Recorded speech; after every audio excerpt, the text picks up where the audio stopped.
ایک انہوں نے پوچھا کہ شوہر نے کہا کہ اگر میری یہ بیوی گاؤں نہیں گئی تو میری طرف سے فارغ ہے۔ جب یہ جملہ کہا تو آپ گئیں کہ نہیں گئیں؟ اس میں یہ ہوتا ہے کہ کوئی تاریخ متعین کی تھی کہ ایک ہفتے کے اندر اگر نہیں گئی تو طلاق ورنہ نہیں، یا فوری طور پہ اس کا موڈ ہی آپ کو سمجھ میں آ رہا ہے کہ یہ چلی جائے بس یہاں سے، اگر نہیں گئی تو پھر طلاق؟ اگر ایسا ہی تھا تو اگر آپ نہیں گئی تھی تو ایک طلاق اسی ٹائم پڑ گئی تھی، پھر اگر آپ ساتھ رہنے لگے تو اس سے رجعی طلاق ہوتی ہے ہمارے نزدیک، تو لہٰذا آپ کا نکاح کے بغیر بھی ساتھ رہنا صحیح تھا، جبکہ اس بات کے کہنے کے 3 حیض کے اندر آپ ساتھ رہے اور کوئی بھی میاں بیوی والا جسمانی تعلق قائم ہو گیا تو یہ رجوع کہلاتا ہے، یا شوہر نے قول سے کہہ دیا ہو کہ چلو میں تم سے رجوع کرتا ہوں تو ٹھیک ہے۔ اگر یہ دونوں صورتیں نہیں تھیں تو 3 حیض گزرنے کے بعد آپ ان کے نکاح سے باہر نکل گئی تھیں، پھر تو ساتھ رہنا حرام ہی تھا کیونکہ نکاح ختم ہو گیا ہے۔ اچھا فرض کر لیں کہ آپ کا رجوع ٹھیک تھا، آپ ساتھ رہنے لگیں، پھر انہوں نے گاؤں کے اندر یہ کہا کہ یہ یہاں رہے گی یا وہاں ورنہ میری طرف سے فارغ ہوگی، یہ بھی، اور یہ 2 دفعہ آپ نے کہا کہ انہوں نے کہا تھا۔ یہ یاد رکھیں جب شوہر اس طرح طلاق کو کسی شرط کے ساتھ اٹیچ کر دیتا ہے، معلق کر دیتا ہے، لٹکا دیتا ہے، تو خود شوہر کو اختیار نہیں ہوتا کہ وہ اپنے قول کو واپس لے لے۔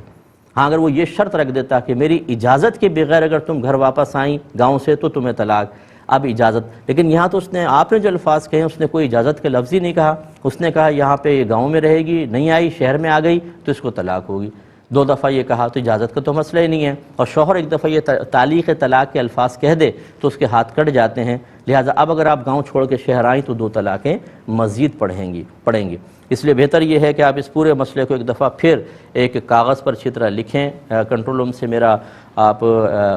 سیل نمبر لے لیں اور مجھے واٹس ایپ کر دیں، تو اس پہ ہم اپنے ادارے سے آپ کو فتویٰ مرتب کر کے دے دیں گے۔ اس سے پہلے آپ دونوں پہ فرض ہے کہ بالکل علیحدہ ہو جائیں، آپ اپنے میکے چلی جائیں، ساتھ رہیں گی، گناہ ہی گناہ ہوتا رہے گا۔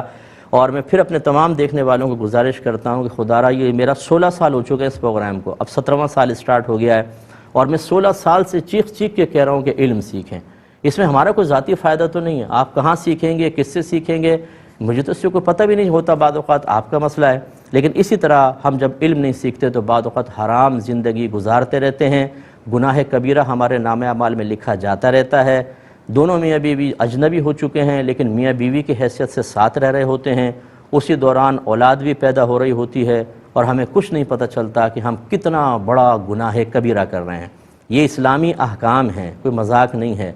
آپ دولہا جو ہے وہ صرف 2 لفظ کہتا ہے، قبول کیا، ایک اجنبی عورت حلال ہو جاتی ہے اس کے لیے، حلال، ساتھ رہنا حلال، جسمانی تعلق حلال، وہی شریعت ہمیں کہتی ہے بعض اوقات الفاظ زبان سے نکالو گے یہی عورت تمہارے لیے حرام ہو جائے گی، اب اس کو دیکھنا حرام، اس کو چھونا حرام، اس کے قریب جانا حرام، ساتھ ایک گھر میں رہنا حرام۔ لیکن ہمارے لوگ بالکل سمجھنے کے لیے تیار نہیں، جب نکاح کے مسئلے بتائیں جس میں عورت مل رہی ہو تو بہت خوش، مفتی صاحب زندہ باد، اور اگر ہم طلاق کے الفاظ بتائیں اوہو مفتی صاحب مردہ باد۔